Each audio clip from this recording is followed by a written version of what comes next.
అలా పోలీస్ అతను ఇంకో సిటీకి వెళ్ళి నైనాగా నేమ్ చేంజ్ చేసుకొని ఉంటాడు. హీరో ఈ నైనా దగ్గర వర్క్ చేస్తుంటాడు. అతని దగ్గర ఉన్న సరుకుని అతనికే తెలియకుండా అమ్ముతారు. హీరో అండ్ అతని ఫ్రెండ్స్ ఇదంతా తెలుసుకొని నైనా 2 డేస్లో మనీ రిటర్న్ చేయాలని బ్లాక్మెయిల్ చేస్తాడు. So hero, heroine and gang అంతా కలిసి ఒక ఊర్లో నిధి ఉందని తెలుసుకొని ఆ బావి ఉన్న ఊరికి వెళ్తారు. కొద్దిసేపు తర్వాత ఆ ఊర్లో ఉన్న వాళ్ళందరూ మనుషులు కాదు దయ్యాలని తెలుసుకొని తప్పించుకోవాలని ట్రై చేస్తారు. కానీ వాళ్ళు తప్పించుకోలేరు. ఎలా తప్పించుకోవాలని ఆలోచిస్తూ మతమ్మ గురించి తెలుసుకొని మతమ్మ కోసం వెతుకుతూ ఉంటారు. మతమ్మ కనిపించిన వారందరినీ నేను ఎలా ఉన్నానని అడుగుతుంది. ఎవరన్నా ఎలా ఆన్సర్ చేసినా కూడా వాళ్ళని తీసుకొని వెళ్తుంది. అలా మతమ్మ హీరో అండ్ అతని గ్యాంగ్ మొత్తాన్ని తీసుకొని వెళ్తుంది.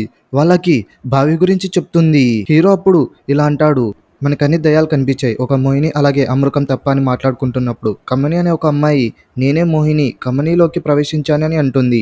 అప్పుడు మోహినిని ఒక బాటిల్లో ట్రాప్ చేసి నైనా దగ్గర రిలీజ్ చేస్తారు. అలా మోహిని రివెంజ్ తీర్చుకుంటుంది.